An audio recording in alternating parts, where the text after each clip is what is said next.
Okay, today on the Republic of Freedom, we have a conversation with Leah Kalamakis of the Freelance to Freedom project. She is also a web designer over at leahkalamakis.com. So if you're looking for a new website, head on over there ASAP. She's fantastic. So welcome. I'm so excited to be speaking with you today, Leah. Thank you. I'm so excited to be here. So I've known you since late winter, I guess, of last year. We started working together when you were looking at leaving your corporate job. And Exactly. I should mention as well that you live in France, so you're already kind of location independent. You fall into that area because you're an American living in beautiful France. Yes, except I was in my corporate job, so it wasn't location independent. I was stuck here. Totally, Not totally. new. Yeah. And then at the end of May of 2013, you took the leap from that position to go into full-time web design, correct? Yes. And I think you said that you had been doing web design from the very beginning, when you started doing web design for other people, until you left your corporate job. You'd been doing it for about a year and a half?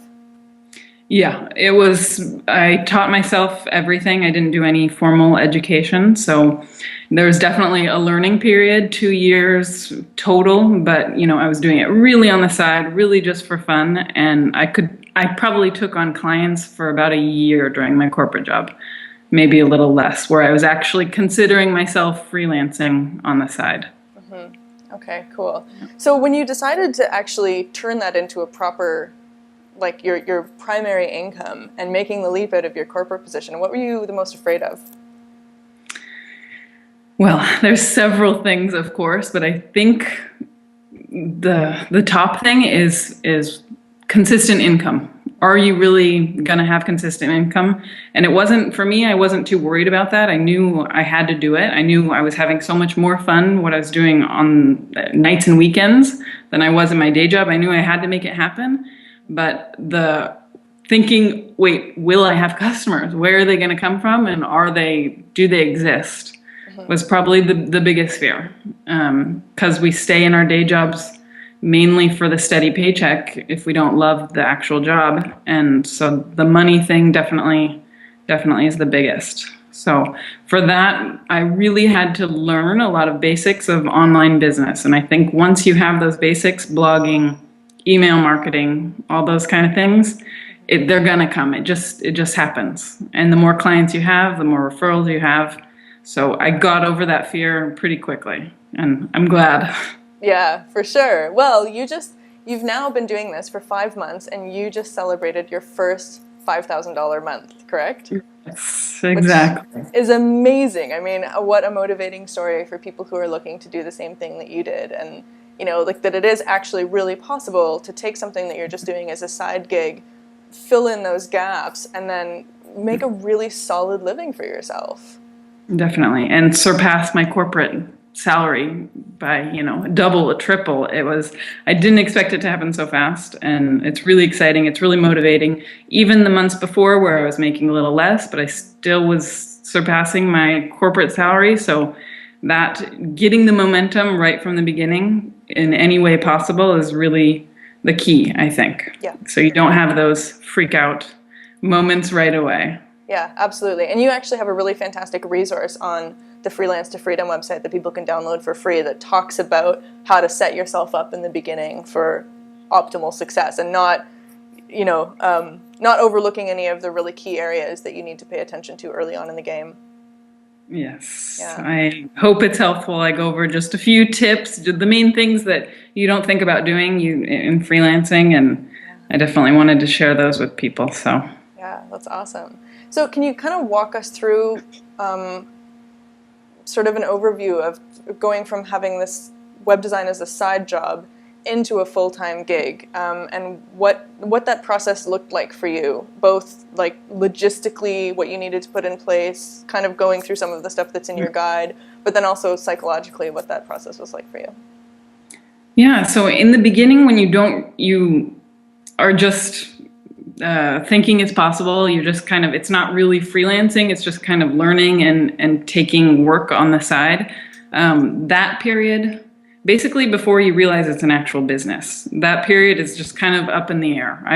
I would get little clients, mainly family, friends, mainly, referrals, but tiny projects, me not charging anything barely for them.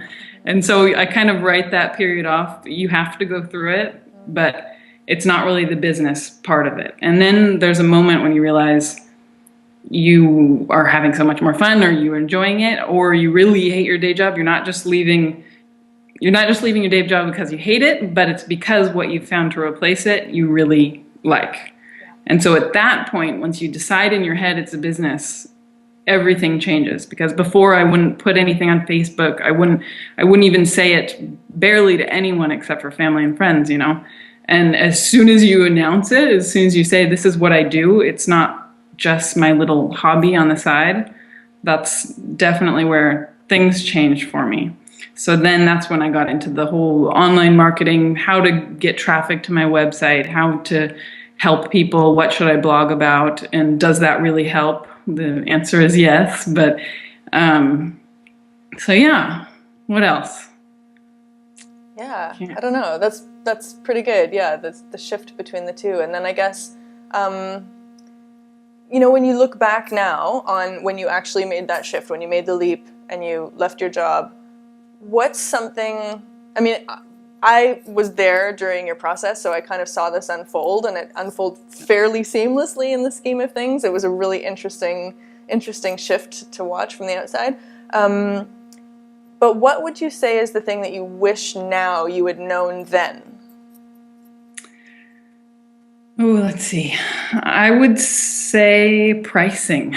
That is when I described in the first part, before you take it seriously as a business, you want to build your portfolio, and you don't realize that people don't really want to work with cheap people. They're not going to hire a freelancer that is incredibly cheap, because then they know something is wrong. Yeah. So I think understanding that and setting prices higher in the beginning would have been, I think I would have advanced even quicker. I think it would have happened even quicker, regardless of how much time I had, because I was in my corporate job.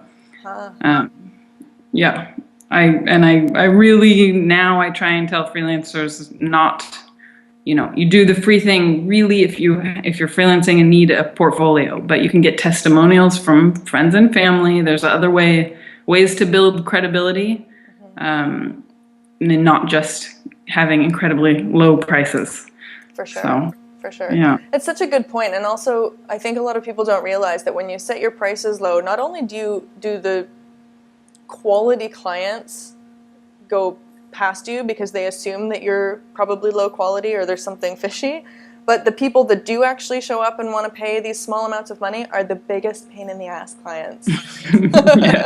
And no offense, everybody, but it's a general rule, People who are trying to get something of value for next to nothing are usually the ones that are a real challenge to deal with. They are very demanding, they're kind of scattered, and it actually makes it way less worth it in the long run, right? Because you just feel like you're being completely undervalued.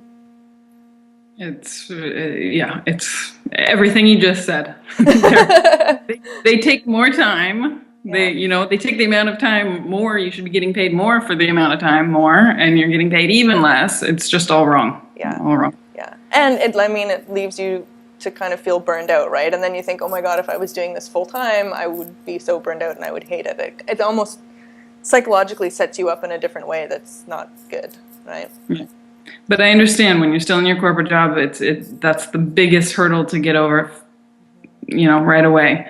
And it's the hardest one, because you want to take in every little dollar that you can, and do it any way possible.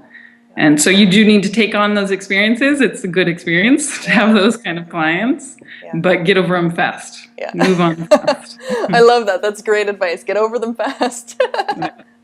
That's awesome. Cool. So you've now launched the Freelance to Freedom project. It's just a couple of weeks old, but it's been, percolating for as long as I've known you. This has kind of been on the back burner. And, that's pretty phenomenal. Within 4.5 months of going freelance, you have enough free time to launch an entire side project that's not even something that you're making money off of. It's just a side project that you're building into something else that you know will be helpful for people. So I'd love if you could share with us, like, how on earth did you do that? Because most people who start their own business, it's like the first 2 years you're working 15-hour days, or you're too busy. You can't be going and starting side projects. So what was your magic bullet with this? I don't know if it was magic. I might, kick myself in the foot eventually with it. But as of now, first of all, the main thing with web design specifically, this won't relate to everyone, or it could in a certain way, is that your clients can fluctuate, and there's response time. There are downtimes in between, even if you're working on a current project. So that downtime I've started to recognize when it happens, and I plan for that time to be working on my other projects. And then the other one, probably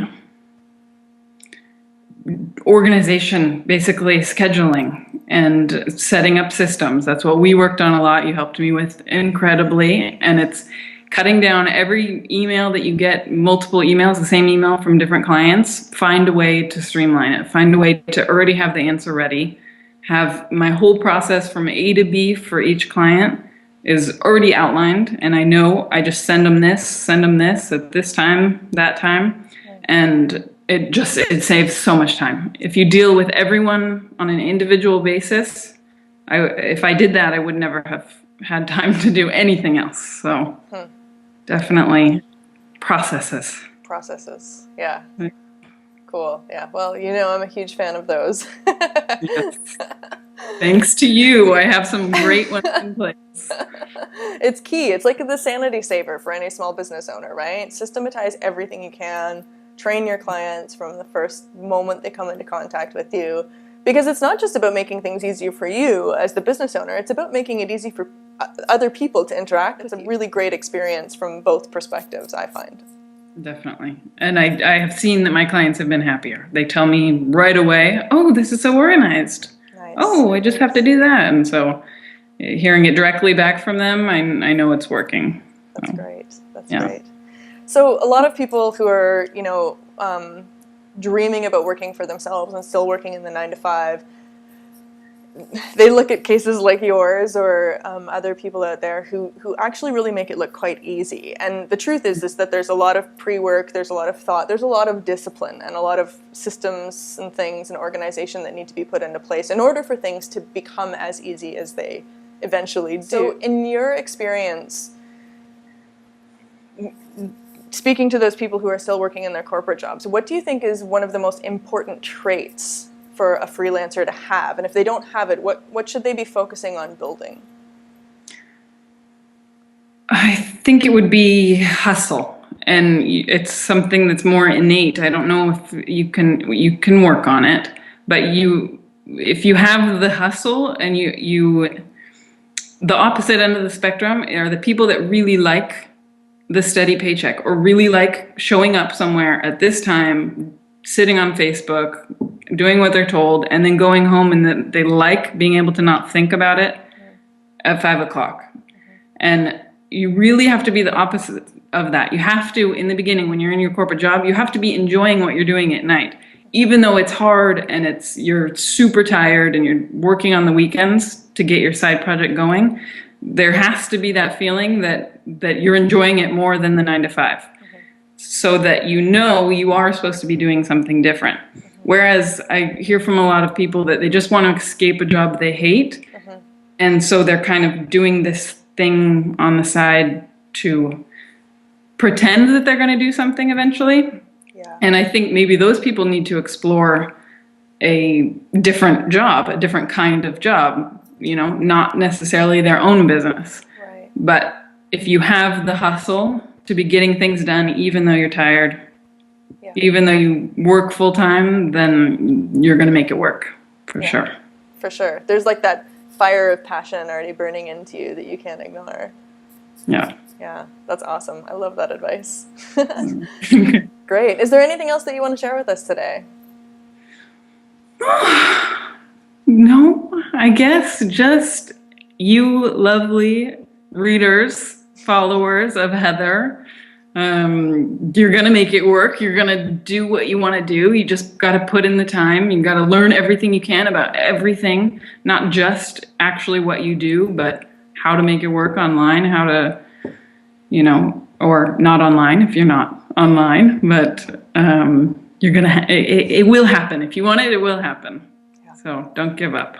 Great, great. Well, thank you so much for spending this time with us today. I think it's really, really inspiring what you've been able to do, and the fact that you're already starting to roll that out and help other people do the same thing. So I'm going to post links to both of your websites below this video so that people can find you. And again, as I said earlier in the interview, anyone who's interested in going freelance really has to go over to the Freelance to Freedom project and download your free resource, because it is really solid. It's an excellent jumping off point for people to start learning, where they need to fill in the blanks. So thank you very much. Thank you. Thanks for having me. Okay.